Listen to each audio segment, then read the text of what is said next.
What happens next week for some of you and the rest of you the week after? Yeah. School. Who's excited about going back to school? We got 3. This one's got 2 thumbs down. We got 3 thumbs down. 4th thumb down. We had 3 head shakes and 2 excited little hands up there. Andy, the statistics are not good. The numbers are in. What's that? Oh, wait, let's turn around here, kids. How many of you teachers and administrators are excited to go back to school? Well, the numbers are better amongst the adults, but still mixed, Andy. Still mixed. And I notice how many teachers and one of our administrators are missing this morning. I don't know if they're like trying to psychologically get prepared for the school year or what. But I hope we're going to give her a year or two. You know, she's just excited to have employment. Yeah, kids, how about this? So it was kind of mixed results. All the adults that were giving us feedback are getting paid to go to school. And they still have mixed emotions. Hey, what do you least like about school? Reading. I was with you when I was there. Life changed now. I love the read. Ella. Math. It's not. Oh, and that's this one's favorite. Anna. Reading. It's too hard. Oh, it's your least favorite. That's right. Okay. I thought you guys were on opposite sides there. So math and reading is getting some. What do you most like about school? Lunch. Spoken like a true teenager. Recess or the playground. Same thing. So we got 3 votes. Gym. Oh, wait, yeah, gym. Oh, no, swimming. I like swimming. Science. What's your favorite thing? You wake up. Lunch. Okay. The teenagers are stuck with lunch. Now, let me ask you this important question. Do you know why you go to school? To learn. Oh, did you take it right out of your mouth, Ella? Well, what's so important about learning? So you can get smart. So you can get smart. When does that happen, Jace? Yo, I went to school all those years and that never happened for me. So when does it happen? When school starts, okay. When school ends. What? I saw your hand up, Aiden. When you're learning, you actually try. When you're learning and you actually try. So, why do we go to school? Now, this is hard from your perspective, and I was squarely in Aiden's camp when I was his age, because this is the perspective that's really hard to see about school. You are planting things in your life that are going to impact the rest of your life. So the things you learn represent plants that are going to be beneficial or harmful or pretty or ugly in your life. You pick ugly. Oh, you hate ugly. I missed what you said. Yeah, so none of us like ugly things, right? And so we are planting things in our lives that are going to impact us for the rest of our lives, or at least until they're changed or until they're replaced. And not all plants are the same, are they? I mean, Anna said it best. She said, this is what all plants look like that are left in mom's care.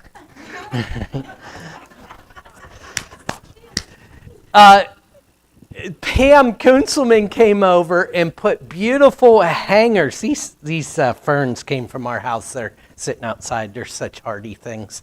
But she put flowers around the front of our porch a couple of years ago, and she's never done it again. It's inside of like a week and a half. They were brown, dyed. I think she even came and took them off, And that's the thing about the plants we have. They take nourishment. Reading is, it's such a challenge to get a hold of. And the English language, I don't know. Maybe we should have been Spanish, Aiden. Surely it's got to be easier, right? I mean, the rules are just crazy. I mean, they just don't make sense, do they? What's that? Not really. I mean, if house, house is house, then what's, I don't know. The example I had didn't work. See, so I'm with you. It just does. It's confusing, isn't it? It's challenging to get our heads wrapped around, but there comes a time when we invest enough in it, it becomes something that we're able to use to catapult ourselves. We no longer read to learn to read, but rather we read to gain great things for our lives. That's when things get pretty cool with reading. Same thing with math, Ella. I mean, math gets so boring and you've got to memorize your multiplication tables, Anna. But then there comes a time, Kevin, our resident engineer, when we realize that the math makes a difference in whether the bridge stands up or falls, right? And then it's cool again. You see, it's not just about learning. So I want you to think about what we decorate our lives. Now, as we transition here and we start to make a spiritual application, how many of you are afraid of the dark? So. Some, okay. Now turn around here and face all these big kids for a moment. How many of you are afraid of the dark? Now or when we were children? Now. Okay, all these people, I would say the vast majority of them that didn't raise their hand, the kind of dark that they're thinking of is when you walk into a room with the door closed and turn the lights off. See, look, none of them are afraid. They were telling us the truth. Now let me repicture this. You are stuck in the middle of the woods, not near Pittsburgh, not where there's a bunch of ambient light, but where it is dark, like real dark. Like you can't see your hand in front of your... See, we don't even experience dark much. Did it ever get dark in Alaska? You were near a cruise ship the whole time. Yeah, it doesn't get dark in the cruise ship, does it? The kind of dark where you can't see your hand in front of your face and you can hear everything. Like the crunching sound coming towards you, the growling over there. How many of you are afraid of that kind of dark? You see? You see? Oh, yeah. I'm telling you, Aiden, we're not afraid of the dark until we start walking in the woods at night. You're still not, but I am. That's when it gets me. All right, I'm going to read, and I encourage the adults to open up. I see we don't have a lot of our Bibles up here. That's okay. But I'm going to need some help. Because in Genesis 1, because you girls, you're going to have to help me out here. So have those handy. In the beginning, God created the heavens and the earth. The earth was without form and void, and someone help me.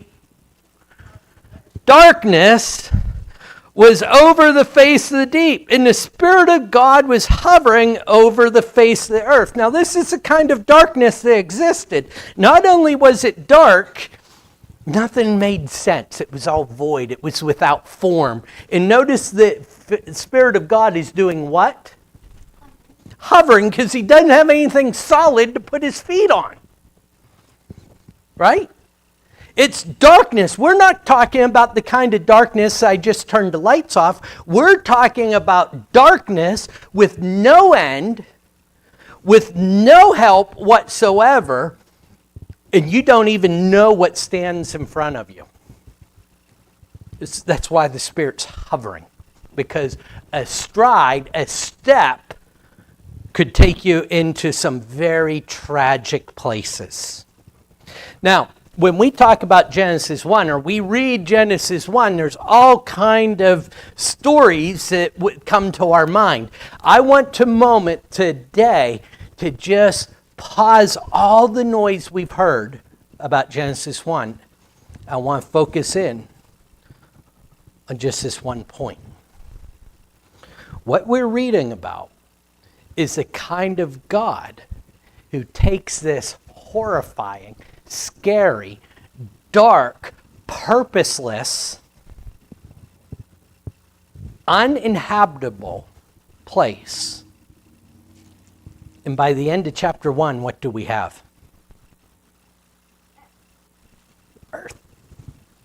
A beautiful garden. Right? That's the transformation that we are making in Genesis 1. And how does that happen? Verse 3, and God said, let there be light, and there was light, and God saw that the light was, now I'm going to ask for help from everyone. Good. The first time. Day 1, God says, let there be light, and it was so. These repetitive phrases. And it was good. Now, I got stories I could tell you. I've been lost in the middle of the woods when it is pitch black. That's scary. I've been lost like that in the middle of the woods with a whole bunch of people following me because they thought I knew where I was going. Yeah. In this particular time, Casey, I couldn't see what was in front of me, so I waited until my dad had taught me this. If you were ever lost in the woods, look for a stream and follow the stream down. We're not in Alaska. This might not work in Alaska. You could walk a long ways and not see one of Kevin's bridges. But in PA, you walk downstream, you're not going to go far until you find a bridge. And what's on top of every bridge? Lights. Sometimes a car or lights or a road, right? What's on top of your bridge? Just lights. Roads are on top of the bridges, right? And you can follow that to civilization. It's easy. So I'm in the middle of the woods with these people following me, and I hear a creek. So I start to go towards it. And I thought that creek was a long ways off yet when I realized I was now airborne. It was down there, not out there. All the people except one followed me. What a ruckus. People upset, mad, all kinds of things. We eventually got there. But here's my point. There was no light. God says, let there be light, and it was good. A garden, beautiful garden, wouldn't be much good without light, would it?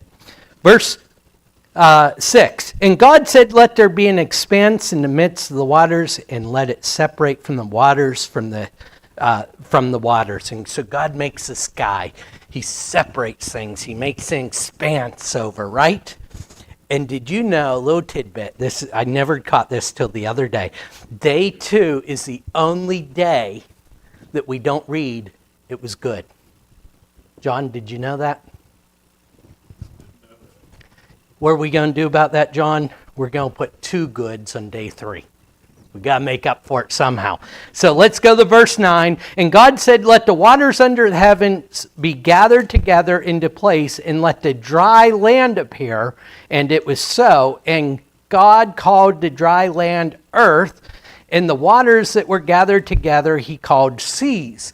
Now, Anna, here's why I don't think we had a good on day 2. You've been watching Jaws, right? Yeah. And so everything's just water. And when you were watching Jaws, is everything water a good thing? No. And so God says, let there be dry land. And then we read, and God saw that it was good. Verse 11, God caused the water or the ground to sprout vegetation. Food grows right off of trees and, well, we'll get there, plants and all kind of good stuff. At the end of verse 12, God saw that it was, have they taught you anything? We're getting in practice for school. Good. That's right. Verse 18, on the fourth day, and God saw everything that he'd made, the lights and the moon, the sun, and all these beautiful things. He saw that it was good. Yeah, good. Is she that cute? Huh? No. Why would you have to look at her that close then? So what did God say on day 4? It was what?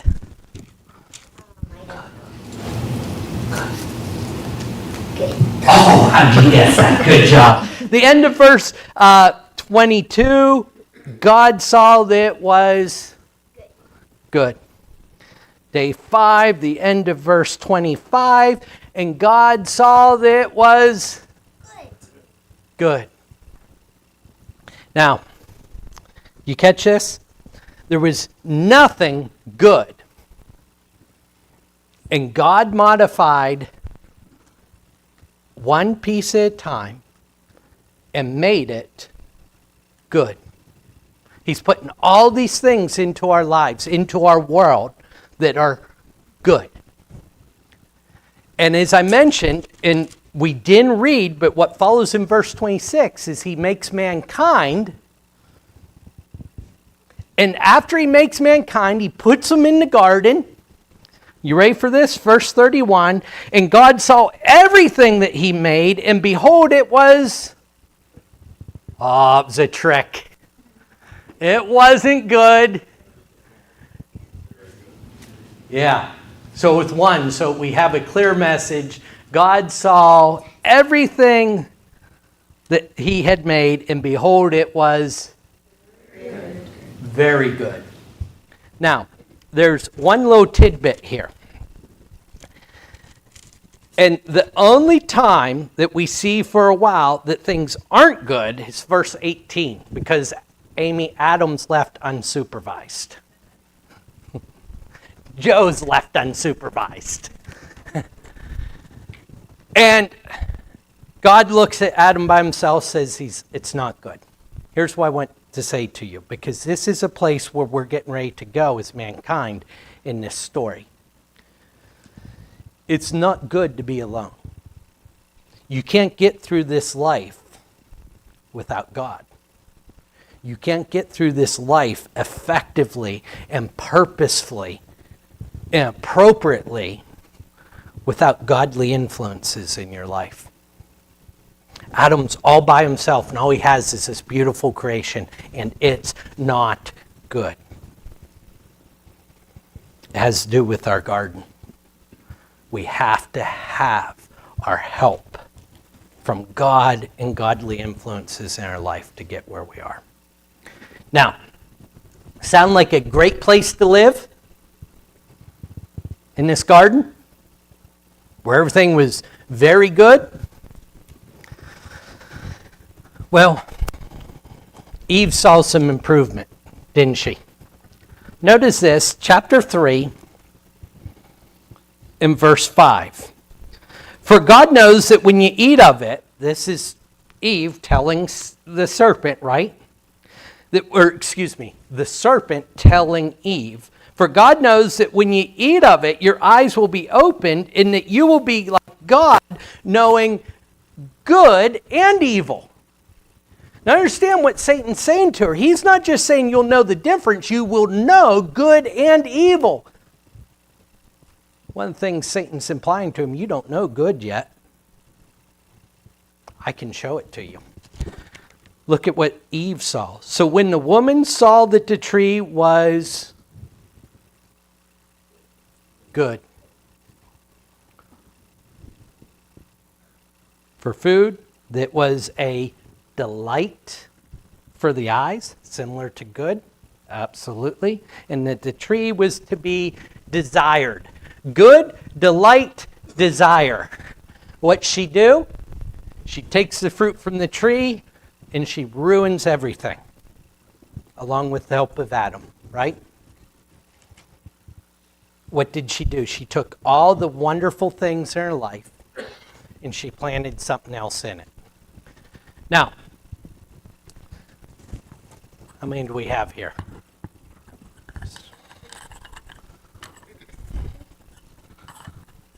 Here's the question, Aiden. What are we going to plant in our life? Good seeds. So, what do we have to have first off? Good soil. You guys want some soil? I didn't think about that. Yeah?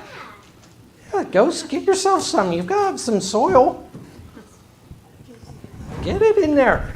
All right, you got to have good soil, right? Jesus talked about good soil. Sorry, parents, not sorry.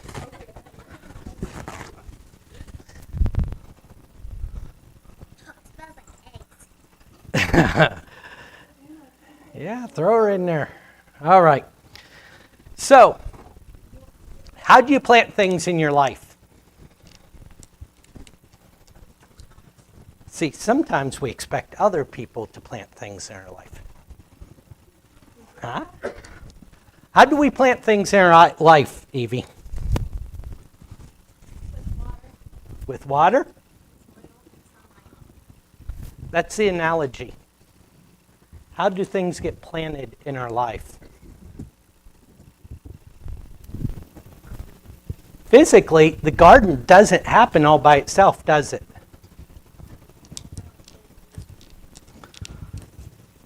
It has to be put there. How do we put things in our life? Aiden, you were onto this without knowing it back when we were talking about school. Look, it's like I'm threatening you with a weapon. As a youth, I'll set down. Didn't want you to feel under pressure. You said we have to go there to learn, huh? How do we plant things in our life?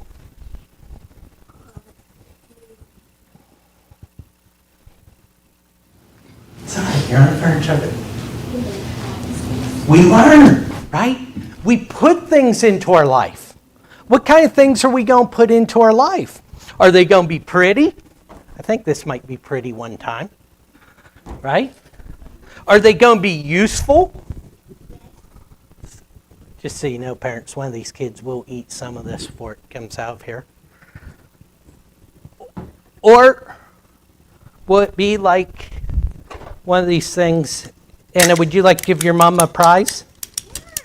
Yeah, you can take it back to her now if you want.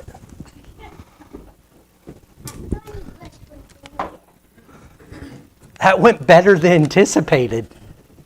I used my kid for a reason. How many of you would like this in your garden? See, it's hard to pick up. I'm going to have to be tough. Right? What is that? It's thorns. Did Mom take it or have you sat down? She took it.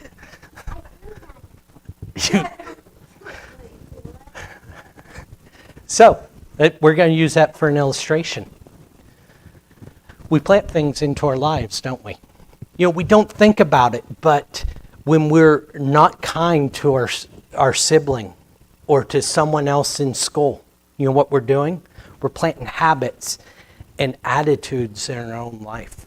We are learning how to interact with other people. When we do exhibit kindness and love and all these other positive things, you know what we need to do too? I didn't even know I was doing this. I threw all those thistles right in our good soil. Right? God plant them so they grow. And you know what? Anna, for those of you who didn't hear, say, I'm not touching that anymore. It's not a clean process. Is learning patience easy? Is learning to love without pain or mess? No, it's not. But it's important because we're putting these things into our lives. Now, how many of you know who Briar Rabbit is? Okay, a handful of you. Did Briar Rabbit really want to go into the thorn bush, Casey? No. Why did he want to go in? Why did he ask to be thrown into the thorn bush? Yeah, there was a bigger threat because he knew the enemy. Was it a bear? The bear wouldn't go in after him, right? How many of you want to go this afternoon and play in the thorn bush?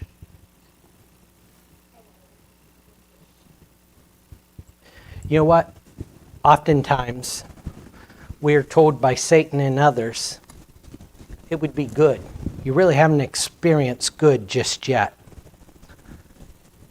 But it sure would be nice to put these things into your life.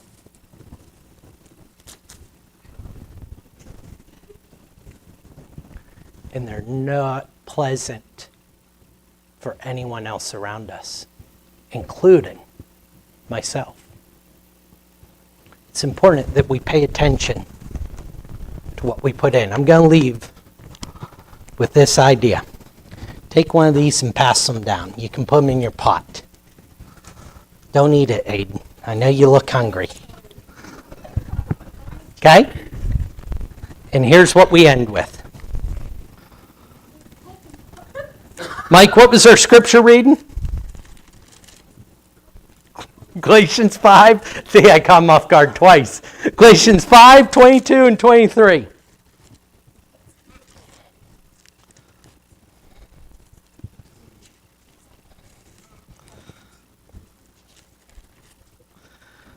But what did I give you guys? What classification is that?